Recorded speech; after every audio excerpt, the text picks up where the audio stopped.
follow up. Yeah, I'd like to continue with fear. I'm interested in the sensation of it. So what we talked about with a black widow, and you find out the information that's necessary to know, okay, it would be wise to exit myself now, otherwise I'm going to die or possibly whatever. Or a tiger, if it's emaciated, I have the wisdom to know I'm fine. If it's hungry and it wants me, I have the wisdom to know I need to exit myself. That's like the action in the world. I'm talking about if the fear we have is irrational, if you take seriously the fact that everything is you, what you do unto the least of these, you do unto me, it's all me, the feeling of fear,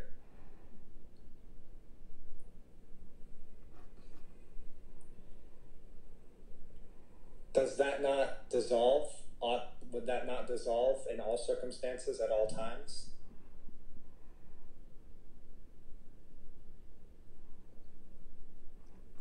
Dissolves or morphs. Let me give you an example and give you some idea of whether or not we're using the same word for, let's say you're a father and your 3-year-old toddler, not knowing any better, walks out onto the street right on a curve, where cars can't see him, right? The little kid has no idea the danger he's in. You see this, and what do you feel? So I feel... Go ahead. Okay. I feel heightened alertness.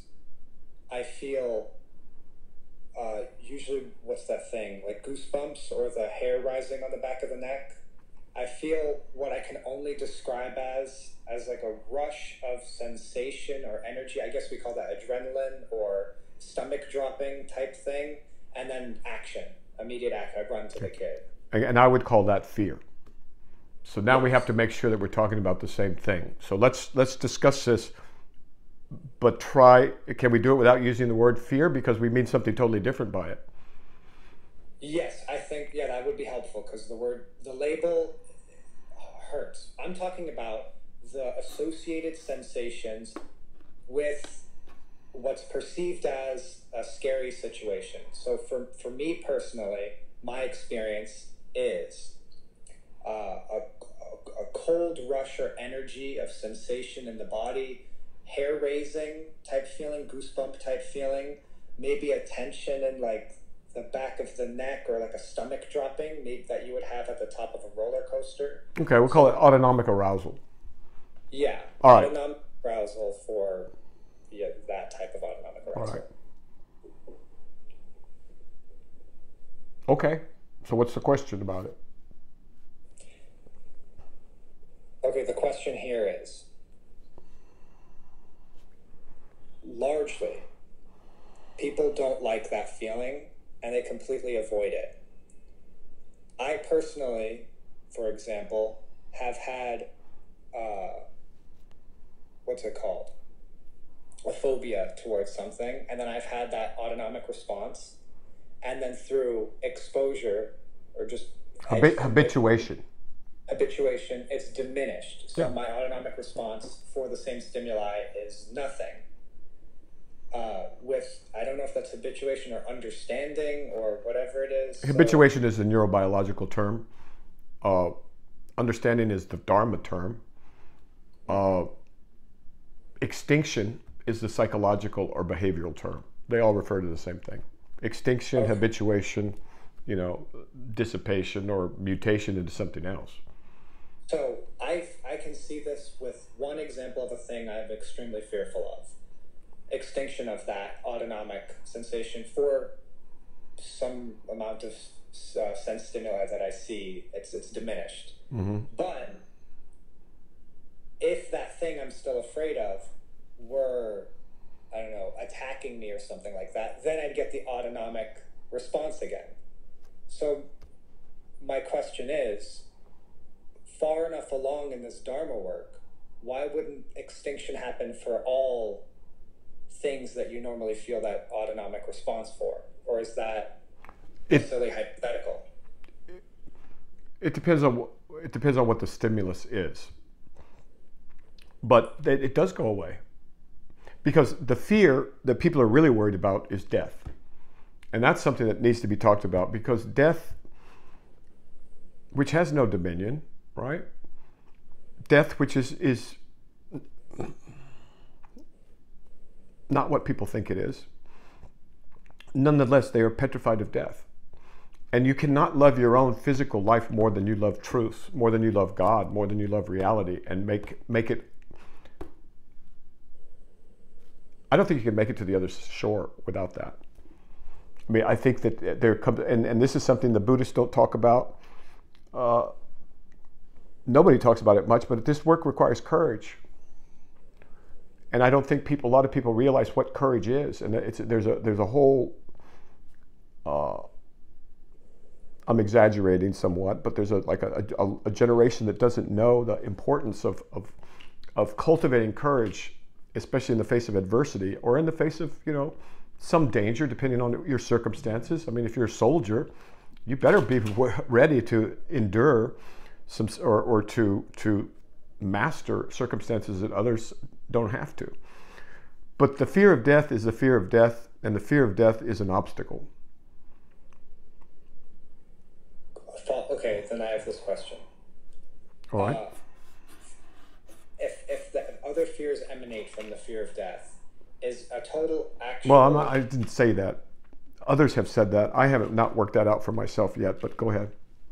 Oh, okay. Well, then... Well, like Freud. I mean, I tend to go along with Freud on those kinds of things. And there's other people, Dharma people, all of them, all the contemporary Dharma people all think that it's all fear of death. I don't know. I'll look into it. But yeah, I think it's really, really important. I agree with them on that. Okay, then help me out here, because I've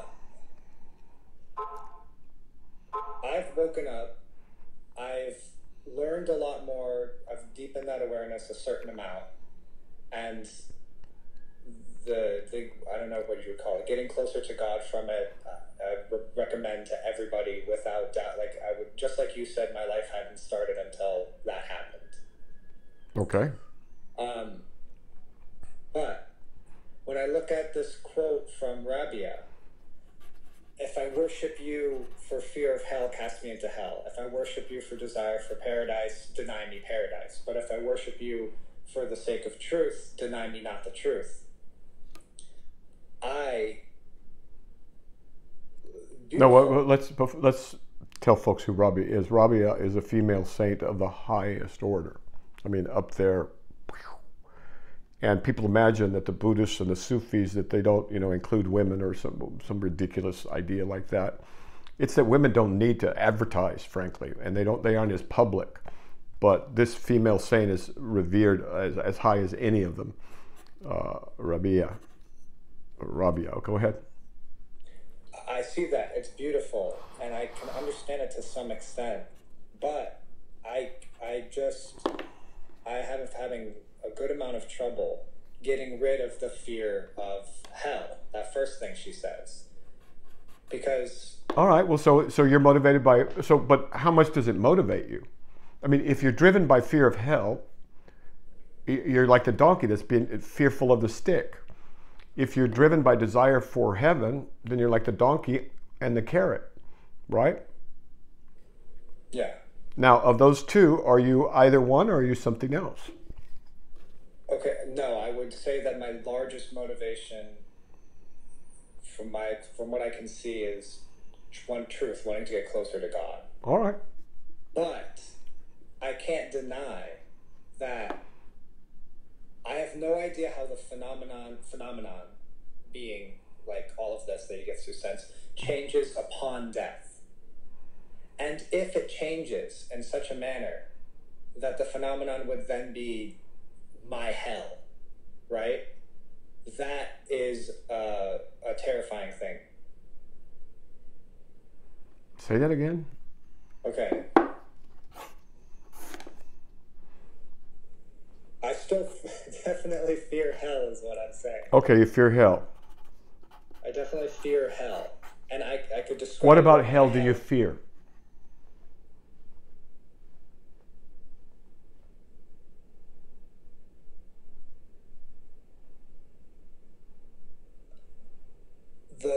most, I guess it's the autonomic response is what, because there are certain stimulus in this world, either psychological situations or things that will cause that response that can become so intense I feel like I'm going to die.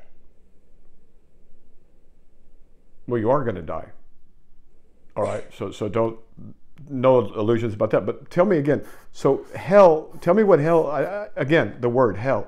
You fear hell, well, tell me what hell is. Okay, hell for me would be the people I love murdered, raped, tortured in front of my eyes. So it's like Ukraine or northern Mexico as people are trying to cross the border. Yeah. Okay, then, all right, that's hell. I agreed. But that, not even that. Like, if I'm being completely honest, another part of hell would be a bunch of, like, insects, creepy crawlies, like, all around, like, huge ones. I'm talking about prehistoric or whatever. All around, just running the place and everything, and hellfire or whatever, damnation. Like, that plus the... So hell is your imagination, is what you're saying. Because there are no prehistoric insects that huge that are going around eating things and that you need to worry about. So you just imagine something to be afraid of. Is that what you're telling me? Yeah, that, and then basically the war you create. So you're afraid of other human beings when they're given too much money or too much power or too many guns or the wrong priorities, and you're afraid of being invaded and having your wife raped, your mother killed, your father killed and tortured, your brothers and sisters maimed, and so on and so forth. That's hell. Okay, war is hell. All right, good. So yeah, that's a legitimate fear, and something needs to be done about that, and something must be done about that, or we will destroy ourselves. Now, if you care, like if people cared the way they say they cared, then they would take steps to make sure that did not happen. And they would not allow people to casually or cavalierly or greedily or territorially, with the wrong impulses for the wrong motives to create such hell on earth. But yet we do it. And young men go along with it, and women go along with it, and parents go along with it. So what gives? Again, I fear ignorance, right? So all right, but the hell that you described, one of them is very real and it's going on right now. A woman's being raped right now, a young girl. A man is being maimed, he'll never walk again, or blinded, right now. So that should be feared. Feared so much that it's not allowed.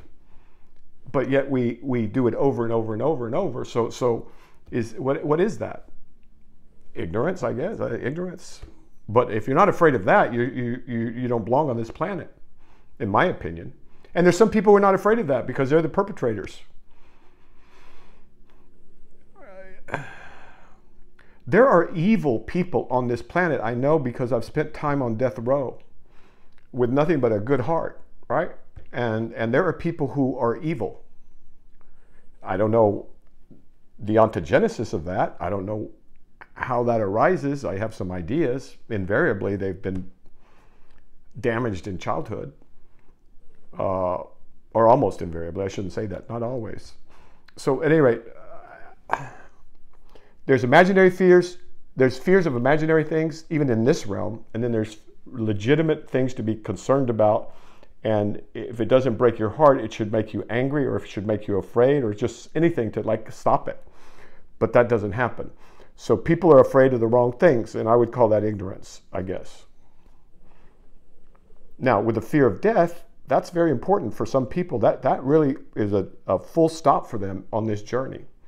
And I'm not sure if I should include it here, because that's my observation. No, the observation is like this. This journey takes courage. It doesn't mean you have to be free of fear, but it does take courage. And there will come a time, and I've seen this not in every tradition, but I've seen it in half the traditions, when you'll be put on the line, you'll be asked, you'll be tested. And the question is, will you choose truth or will you choose safety or apparent safety? And that's the only question. And so I'm forewarning students of this occurrence. Maybe it won't happen to you, but if it does, I'd advise choosing truth. Can you give an example? Well, we can use an example. Let's use a trivial example from the teachings of Don Juan or Don Gennaro. When Carlos faces a ravine and he's asked to jump with his fellow, he has to jump, and then you'll see the dark night of the soul is another way of describing it. I think that's St. John of the Cross, or just as you read biographies of people who've really whose biographies are worth reading. There seem to be episodes like this. And if you look at even Adyashanti, that kid from Southern California, the bicycle repair guy who woke up after doing Zen, but it was after he quit Zen. He said, "The hell with this, I'm out of here," right? And then he has to go sit with himself. And that's when he having walked out of the meditation room, is my best understanding, and then he wakes up, right? So that took some courage on his part, and so those are a couple of examples that come to mind at the moment. Go ahead. Can I ask about that? Because